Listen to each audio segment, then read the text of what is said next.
ભરૂચ જિલ્લામાં power grid corporation દ્વારા 765 કેવીની 2 અને 440 કેવીની 2 હાઈટેન્શન લાઇન ઊભી કરવા માટે ખેતરોમાં આડેધડ મહાકાય ટાવરો સ્થાપવાની તૈયારીઓ સામે ખેડૂતોમાં ભારે રોષ જોવા મળી રહ્યો છે।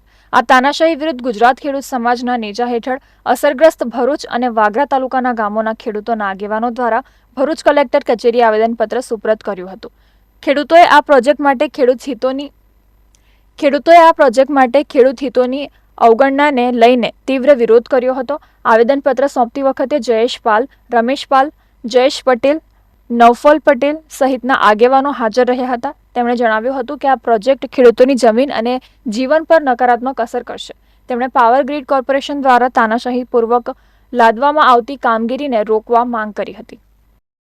ગ્રામ સભામાં નિર્ણય લેવામાં આવ્યો હતો કે ભાઈ આ લાઈન અમે અમારા ગામમાંથી પસાર થવા દઈએ નહીં, ખેડૂતોના હિતમાં નથી, જે ખેડૂતને ખૂબ નુકસાનકારક છે। અને અમારું ગામ જે 80% લોકો આજે ખેતી જોડાયેલા છે, ખેત મજૂરો, ખેડૂતોને ખૂબ મોટું નુકસાન છે, જેથી અમારા ગામમાં સખ્ત વિરોધ કર્યો છે લાઈનનો અને ભવિષ્યમાં લખાયેલી લાઈન અમે અમારા ગામમાંથી પસાર થવા દેવા માંગતા નથી, જેની રજૂઆત આજે અમે જિલ્લા કલેક્ટરશ્રીને કરવા માટે આવેલા છે।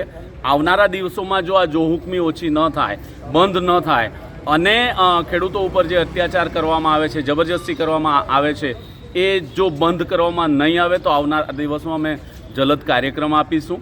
સરકાર દ્વારા વખત નવી ગાઈડલાઈન બહાર પાડીને જાહેરાત કરવામાં આવે છે, પણ એની અમલવારી કલેક્ટર કક્ષાએથી યોગ્ય રીતે કરવામાં આવતી નથી।